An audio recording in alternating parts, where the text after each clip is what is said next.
اهلا وسهلا بيكم. معاكم دينا خلاف، لايف كوتش واخصائي ارشاد ودعم نفسي وممارس للبرمجه اللغويه العصبيه. تعالوا النهارده نتكلم عن اهم قوانين العقل الباطن ونتعرف ايه هو العقل الباطن. هل حسيت في يوم من الايام انك عمال تدخل في علاقات وتجذب نفس النمط وانت مش واخد بالك ليه؟ او عايش حياه وواقع انت اصلا مش راضي عنه؟ ممكن اكون عايش اصلا عن طريق برمجه قديمه عندي وانا مش واخد بالي ان انا ينفع اعيد برمجه العقل الباطن من اول وجديد واغير الواقع اللي انا عايش فيه. تعالوا النهارده نتعرف على اهم قوانين العقل الباطن اللي ينفع من خلالها اغير الواقع اللي انا عايش فيه ومش راضي عنه. اول حاجه، العقل الباطن ده هو اللي بيمثل 95% من كل تصرفاتنا.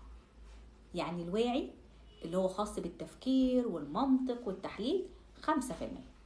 اللاواعي والعقل الباطن اللي هو مخزن المعتقدات والمشاعر والذكريات والصدمات وكل حدث حصل لي منذ الطفولة موجود عندي وشغال بنسبة 95%. يعني هو المسؤول عن أنا ماشي إزاي، أنا عايش إزاي، أنا بتعامل إزاي مع الناس، أنا بدخل علاقات في حياتي إزاي، نمط حياتي المتكرر نتيجة برمجة عقلي الباطن. أهم قوانين العقل الباطن اللي فعلا لو عرفتها وركزت عليها واشتغلت بيها هتغير حياتك 180 درجة. ركز معايا كده. أول قانون عندنا وهو قانون التركيز. أنا بقول التركيز يعني أنا لما بركز على شيء هو اللي هيكون ليا. ركزت على الحاجة السلبية مش هتشوف غير السلبي في حياتك، ركزت على الحاجة الإيجابية مش هتشوف غير الإيجابي في حياتك.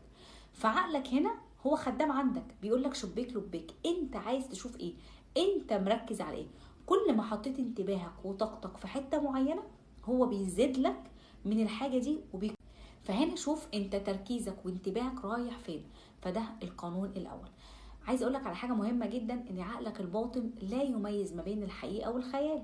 يعني انا دلوقتي لو بدأت اقول ان انا عايز انجح وعايز اوصل لمكانة معينة وبدأت ارسم صورة النجاح والوصول للهدف اللي انا عايزه، هنا عقلك بدأ يبرمج ان انت فعلا ناجح وان انت عايش الحياة دي، فيبدأ يخدمك انك توصل للهدف ده، لان هو لا يميز ما بين الحقيقة والخيال.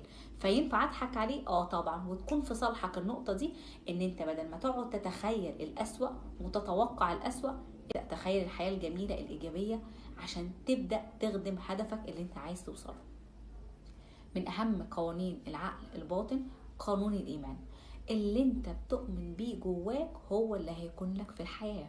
يعني انا دلوقتي بقول ان انا ناجحة بس من جوايا انا فاشلة، انا مش واثقة في نفسي، بالتالي هو مش هيشتغل على اللي انت بتقوله. فالناس اللي بتقعد تعمل توكيدات ايجابية طول الوقت وتقولي مش بتشتغل معايا، لان انت عندك ايمان جوه عكس اللي انت بتقوليه. فاللي انت بتؤمني بيه هو بيشتغل على اللي جوه، على ايمانك، على معتقداتك، بيبدأ يثبت لك اللي انت مؤمنة بيه. فلو انا عندي ايمان من جوه ان انا فاشلة وبقول ان انا ناجحة، هيبدأ يخليكي تفشلي في كل حاجة بتعمليها، لان هو شغال على الايمان اللي عندك. برضو من القوانين المهمة قانون الانسجام. يعني انا دايما اقول ان الفكرة اللي عندي لازم تنسجم مع السلوك اللي انا بعمله. انا دلوقتي عايزه اعمل دايت وجسمي يكون مثالي جدا، وعماله اقول انا هبدا النهارده وهعمل دايت وهوصل للجسم الفلاني و ابدا السلوك عندي ايه؟ اكل غير صحي، ما بعملش رياضه، ما بنزلش جيم، ما بعملش اي حاجه تقول ان انا هوصل للوزن المثالي. فبالتالي عقلك الباطن هيشتغل معاك على انك بتقول حاجه وبتفعل حاجه عكس الحاجه دي، فما فيش انسجام، فهيشتغل ضدك، هيشتغل على السلوك اللي انت بتعمله. فركز قوي. لو انا عندي افكار ايجابيه بس انا بعمل حاجات سلبيه، خلي ده يتماشى مع ده، السلوك مع الفكره. ومن القوانين المهمه اللي نبدا نركز عليها، الحياه الخارجيه اللي عندنا هي متوافقه وبتساوي الحياه الداخليه اللي عندي. يعني العالم اللي انا عايش فيه بره هو انعكاس للداخل عندي. يعني انا لو عايش في جو كده كله توتر وخناق ومشاكل، اللي بره ده موجود جوه. انت عندك عدم هدوء جواك، انت عندك في وش جوه، في ضوضاء، في اصوات كتير وفي صراعات جواك. فالعالم اللي انت شايفه بره هو موجود جواك، فده بيساوي ده. فالعالم الخارجي اللي مش عاجبك وعامل لك ازعاج هو موجود جوه، فجاي يقول لك ابدا اشتغل على اللي جوه، وابدا هدي الضوضاء اللي عندك والاصوات اللي عاليه عندك، وابدا اسمع صوتك الداخلي. ومن الحاجات المهمة جدا اللي نركز واحنا بنتعامل مع العقل الباطن، انه بيتعامل مع مشاعرك، مش بيتعامل مع افكارك ولا كلامك. هو بيتعامل اكتر مع المشاعر اللي انت حاسسها. انا حاسس ايه؟ انا حاسس بخوف، فشبيك لبيك. هو بيتعامل مع مخاوفك. فلو انا بينت ان انا واثقه في نفسي جدا، وبدات اعمل لغه الجسد واظبط وقفتي وكلامي، وانا عندي مشاعر خوف، هيتعامل مع المشاعر اللي عندك. فابدا ركز انت بتحس بايه. يبقى عندك الايمان وعندك المشاعر اللي جواك، حاجتين مهمين جدا. عقلك الباطن ينفع تعيد برمجته من خلالهم. والحاجة بقى المهمة اكتر في برمجة عقلنا الباطن، التكرار. عقلك دايما هو اللي بيعمل لك العادات. عارف العادات اللي احنا طول الوقت بنقول نفسنا نغير العادة دي؟ غير برمجة عقلك. انت عودته على حاجة معينة بس قررتها. فالتكرار هي لغة العقل الباطن، ان انا ابدا اكرر الحاجه اللي انا عايز اثبتها كبرمجه ليا. ابدا اكررها كتير. فلو انا عايز اكون واثق في نفسي، ابدا قرر وقفتك قدام المرايه، وابدا قرر توكيداتك الايجابيه، مع ان انا احس مشاعري، وابدا اشتغل على معتقداتي الداخليه اللي ممكن تكون سبب في عدم ثقتي بنفسي. وهبدا اكرر الحاجه دي كل يوم كل يوم كل يوم، لحد ما عقلك يبدا يثبت الفكره الجديده. فانا هنا بشتغل ان انا بطلع القديم وبتحرر من القديم، سواء معتقد، سواء كلام، سواء صدمات، سواء احداث، سواء معتقد، ايا كان ايه اللي موجود جوايا من برمجه قديمه، ابدا خرجها وطلعها، وابدا ثبت الحاجات الجديده بالقوانين الجديده بتاع البرمجه. فابدا يشتغل دايما. ان احنا بنقول دايما عقلنا انا اللي بايدي ان انا اديره، مش هو اللي يديرني. هو بيديرني بنسبه 95%. فلو انا بدات اكون واعي بالقوانين بتاعته وملم بيها، وكل حاجة أنا بعملها مركز أنا بعملها إزاي وبعملها ليه وعايز أوصل فين، أشتغل على مشاعري وعلى إيماني وعلى حدسي. يعني الناس اللي تيجي تقولك إيه، أنا نفسي أنجح، عقلك هنا بيتعامل مع صورتك اللي أنت راسمها عن النجاح.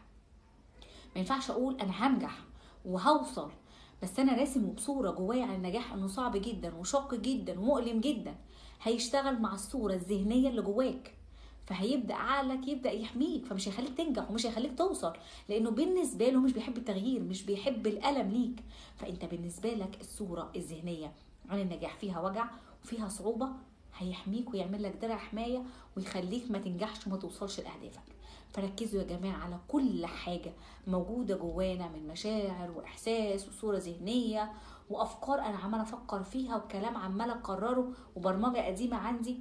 ركز على نفسك قوي وخلي عندك هدوء. انت بتتعامل مع حاجة مهمة جدا جدا جدا، هي اللي بتحرك حياتك، هي اللي بتحرك الواقع الخارجي اللي عندك، هي اللي بتحرك اللي جواك من مشاعر من افكار من كل حاجة.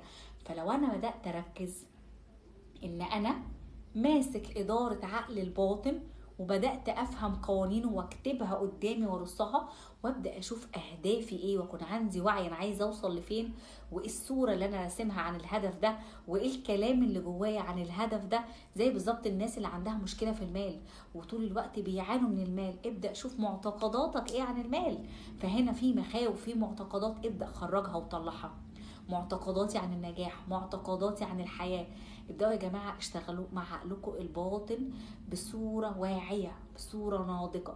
ابداوا طلعوا القوانين دي وافهموها كويس جدا، وبرمجوا عقلكم من البدايه. طلعوا القديم، اعملوا فرمطه ليه، وابداوا اشتغلوا بالبرمجه الجديده بالقوانين اللي احنا اتكلمنا عليها النهارده. حاجه ممتعه جدا ان انا اكون متحكم في اداره حياتي. شكرا جدا ليكم، اتمنى تكونوا استفدتوا. اسيب لكم رقم الواتساب، الناس اللي حابه تحجز استشاره او سيشن تعيد برمجه عقلها من جديد، انا معاكم، هنور الكشاف معاكم في الجلسات. شكرا جدا ليكم.